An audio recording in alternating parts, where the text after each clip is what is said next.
இப்போ நீங்கள் அவுரங்கசீப்பை பற்றி படம் எடுத்து வட மாநிலங்களில் கலவரம் உருவாயிடுச்சு.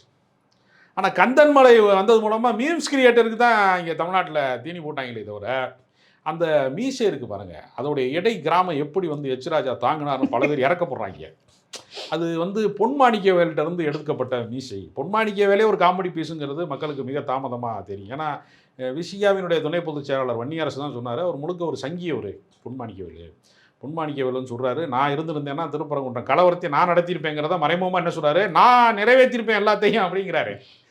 காலங்காலமாக ஏற்றப்படக்கூடிய தீபத்தூணிலே நாங்கள் தீபம் ஏற்ற மாட்டோம், பக்தர்கள் வேண்டுமானால் அங்கே ஏற்றிக்கொள்ளட்டும், நாங்கள் சர்வே கல்லில் தான் தீபம் ஏற்றுவோம், தர்காவுக்கு பக்கத்தில் தான் ஏற்றுவோம், வம்புலுக்கு இருக்க அங்கே தான் நாங்கள் வருவோம். ஆனால் பெரிய ஆச்சரியம் என்ன தெரியுமா, நீங்கள் கார்த்திகை தீபமும் சிறப்பான முறையில் ஏற்றப்பட்டு பக்தர்களால் கொண்டாடப்பட்டது.